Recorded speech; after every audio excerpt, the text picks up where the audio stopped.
उसने ज़मीं बनाई बनाते हैं आसमान फबिअय्यि आलाइ रब्बिकुमा तुकज़्ज़िबान फबिअय्यि आलाइ रब्बिकुमा तुकज़्ज़िबान।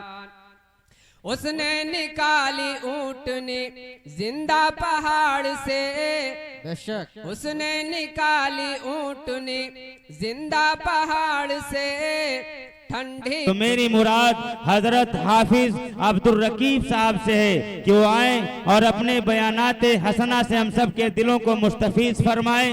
मैं उनका इस्तकबाल करता हूं कि मैंने आवाज तुम्हें दी है बड़ी आरजू के साथ, मैंने आवाज तुम्हें दी है बड़ी आरजू के साथ, तुम भी अपनी आवाज मिला दो मेरी आवाज के साथ। हाफिज अब्दुल रकीब साहब माइक पर। अल्हम्दुलिल्लाह रब्बिल आलमीन वस्सलातु वस्सलामु अला सय्यिदिल अंबिया'i वल मुरसलीन व अला आलिहि व अस्हाबिहि अजमईन, अम्मा बाद। फ़क़द क़ाल अल्लाहु तबारक व तआला फ़िल क़ुरआनिल मजीद वल फ़ुरक़ानिल हमीद। अऊज़ु बिल्लाहि मिनश शैतानिर रजीम, बिस्मिल्लाहिर रहमानिर रहीम। या अय्युहल्लज़ीना आमनू मन यर्तद्द मिनकुम अन दीनी फसौफ़ यअतिल्लाहु बिक़ौमिन युहिब्बुहुम व युहिब्बूनहु अज़िल्लतिन अलल मुअमिनीन अइज़्ज़तिन अलल काफ़िरीन युजाहिदून फ़ी सबीलिल्लाहि व ला यख़ाफ़ून लौमत लाइम ज़ालिक फ़ज़्लुल्लाहि युअतीहि मन यशा वल्लाहु ज़ुल फ़ज़्लिल अज़ीम। वक़ाल अन्नबिय्यु सल्लल्लाहु अलैहि वसल्लम मन बद्दल दीनहु फ़क़्तुलूहु। अल्लाह से करे दूर तो तालीम भी फितना, अल्लाह से करे दूर तो तालीम भी फितना, अमलाक भी औलाद भी जागीर भी फितना, ना हक के लिए उठे तो शमशीर भी फितना, ना हक के लिए उठे तो शमशीर भी फितना, शमशीर क्या चीज़ है नारे तकबीर भी फितना। अजीज़ाने गिरामी, अल्लाह रब्बुल इज़्ज़त वल जलाल के नज़दीक मकबूल दीन मुहम्मदी है। इसके अलावा जितने दीन हैं वो सब के सब दीन आकाए मदनी सल्लल्लाहु अलैहि वसल्लम की शरीयत से पहले चल रहे थे और उनका सिलसिला चलता रहा। लेकिन जिस वक्त आकाए मदनी सल्लल्लाहु अलैहि वसल्लम इस दुनिया में तशरीफ़ लाए उस वक्त से लेकर ता क़यामत तक दीन मुहम्मदी का इनेकाद हो चुका है और रहेगा जब तक क़यामत रहेगी। अल्लाह ताला का इरशाद गिरामी है सूरह माइदा में वमन यक़तुल, अल्लाह ताला का इरशाद है कि सूरह माइदा में जो शख्स दीन इस्लाम के अलावा कोई शख्स दीन चाहेगा तो उसका दीन कबूल न किया जाएगा, क्योंकि फरमाने नबी है कि कुरान आखिरी किताब है, इसके बाद कोई किताब न आएगी, नबी भी आखिरी है, इसके बाद कोई नबी भी न आएगा। इसलिए इसके बाद नबी के बाद जो नबी पे जो शरीयत उतरी है उसके बाद कोई दूसरी शरीयत भी नहीं आ सकती। क्यों? नबी आखिरी है तो शरीयत भी आखिरी होगी। इसलिए नबी के बाद कोई दीन न आएगा।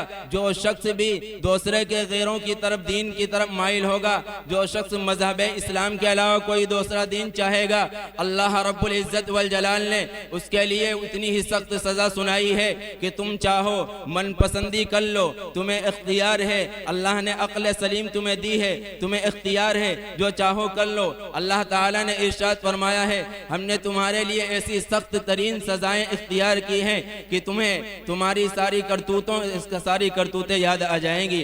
अल्लाह ताला ने इरशाद फरमाया है कुरान हकीम में कि यौम यफ़िर्रुल मर्उ मिन अखी, कल क़यामत के मैदान में सारे के सारे लोग खड़े होंगे, मैदान महशर कायम होगा। बाप माँ से भागेगा, औलाद बच्चे से भागेगी, हर बाप से औलाद भागेगी, हर शख्स दूर दूर तन्हाई में होगा। अल्लाह ताला ने उसका नक्शा यूं खींचा है यौम यफ़िर्रुल मर्उ मिन अखी व उम्मिही व अबी व साहिबतिही व बनी। अल्लाह ताला ने एक जगह और इरशाद फरमाया है ये जो सारे बड़े बड़े महल्लात तुमने तैयार कर रखे हैं, कल क़यामत के दिन जब जब तुम जहन्नम के अजाब को देखोगे, तुम्हारी नजरों के सामने वो जहन्नम तैयार होगी, तुम्हारा नामा अमाल खोला जाएगा। इसको अल्लाह ताला ने कुरान मजीद में यूं इस तरह बयान फरमाया है, इज़ा ज़ुल्ज़िलतिल अर्ज़ु ज़िल्ज़ालहा व अख़रजतिल अर्ज़ु अस्क़ालहा यौमइज़िन तुहद्दिसु अख़बारहा, कि तुम्हारे नामा अमाल को खोल दिया जाएगा। तुमने रात की तारीकियों में जितनी करतूतें की हैं, दिन के उजाले में जितने गुनाह किए हैं, सारे के सारे तुम्हारे सामने आया होंगे। तुम कहोगे ये बारगाह इलाही ये गुनाह हमने नहीं किया है, ये फरिश्तों ने लिख लिया होगा। अल्लाह ताला कहेंगे ठीक है, रुक जाइए, अभी फैसला हो जाएगा। अल्लाह ताला सूरह यासीन में इरशाद फरमाता है, अल-यौम नख्तिमु अला अबसारिहिम, अल-यौम नख्तिमु, अल्लाह ताला फरमाता है कल क़यामत के दिन हम इंसान के मुंह पे मोहर लगा देंगे, हाथ उसके बोलेंगे। अल्लाह ताला से कहेंगे ए बारगाह इलाही, इन्होंने लोगों का माल हड़प किया था, चोरी की थी इस हाथ से। बारगाह इरशाद में, बारगाह इलाही में अल्लाह ताला की बारगाह कायम होगी, सारे के सारे लोग खड़े होंगे। उस वक्त ये पैर तुम्हारे खिलाफ गवाही देंगे कि तुमने चोरी की थी, चोरी के लिए गए थे। ये सारे के सारे काम तुम्हारे सामने रख के, सारे के सारे काम तुम्हारे सामने रख दिए जाएंगे, नामा अमाल की शक्ल में रख दिए जाएंगे। उस वक्त तुम्हारा कोई भी बहाना कबूल न होगा।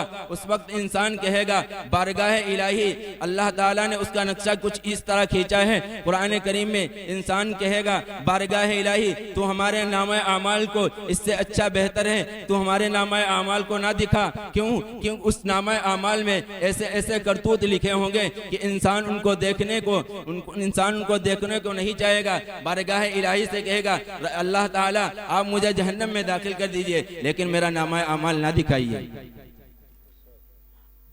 अल्लाह रब्बुल इज़्ज़त ने इंसान को सिर्फ और सिर्फ इसलिए पैदा नहीं किया है कि वो दुनिया में आके ऐश व मस्ती करे। अल्लाह ताला ने कहा है हमें तुमसे रिस्क ना चाहिए, रिस्क की जिम्मेदारी हमारे ऊपर है, हमें तो सिर्फ और सिर्फ तुम्हारी इबादत चाहिए। अल्लाह ताला ने इंसान को इबादत के लिए पैदा किया है, लेकिन अल्लाह ताला ने इंसान को मुकल्लफ उसका नहीं बनाया है। अल्लाह ताला ने कह दिया है कि हमने इंसान को अक्ल दी है, फिर उसके बाद मजीद अल्लाह ताला ने नबियों का सिलसिला जारी फरमाया है। वो सिलसिला आदम अलैहिस्सलाम से लेकर रफ्ता ईसा अलैहिस्सलाम पर आता है। बनु इसराइल का नबियों का सिलसिला ईसा अलैहिस्सलाम पर खत्म हो जाता है।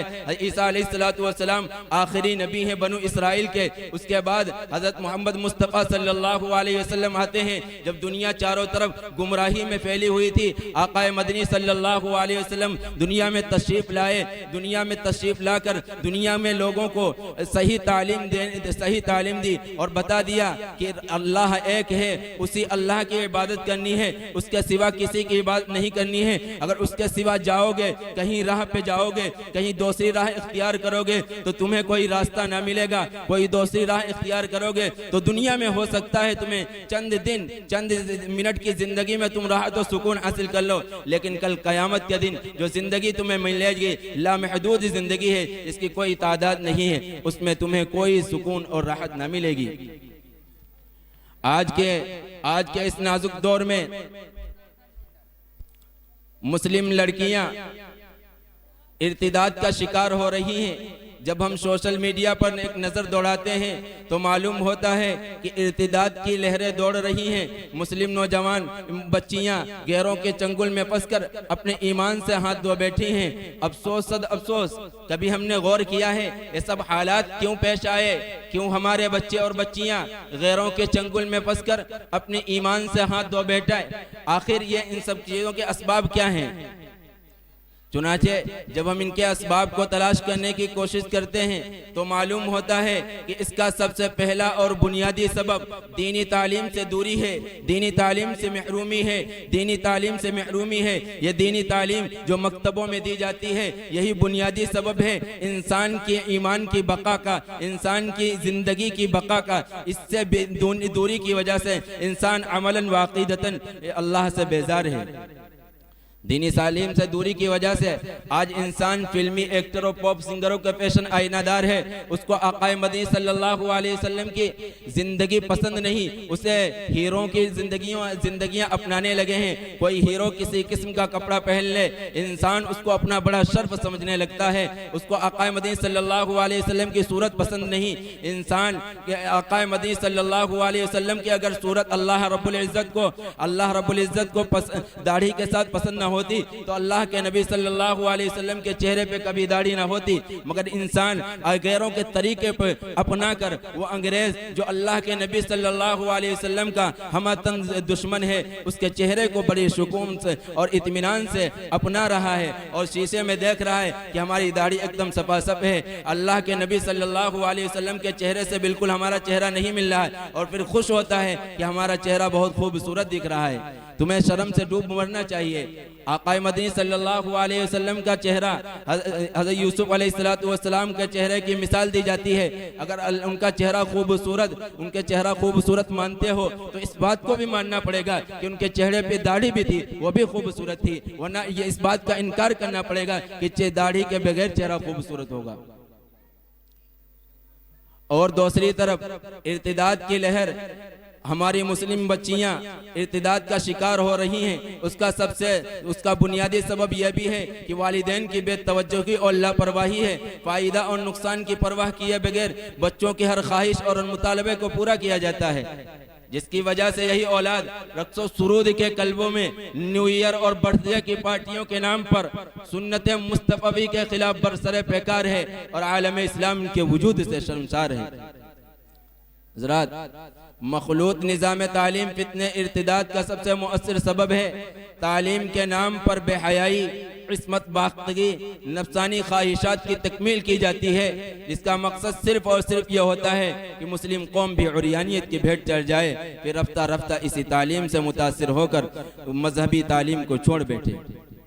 अजीज़ान गिरामी, हम सबको इस बात की तरफ तवज्जो देने की ज़रूरत है कि हमारे मुस्लिम बच्चियां गैरों का शिकार ना बन सकें। इसके लिए दीनी तालीम की बहुत ज़रूरत है। दीनी तालीम और मदारिस की बहुत ज़रूरत है और मदारिस की तभी इन मदारिस की भरपूरी हो पाएगी जब हम इनका साथ देंगे, इनमें पढ़ाने वालों का साथ देंगे, इनमें जो पढ़ रहे हैं बच्चे उनका भी साथ देंगे, उनके साथ खैर खाई करेंगे। अल्लाह रब्बुल इज़्ज़त हम सबको कहने से ज़्यादा अमल करने की तौफीक अता फरमाए। माशाअल्लाह।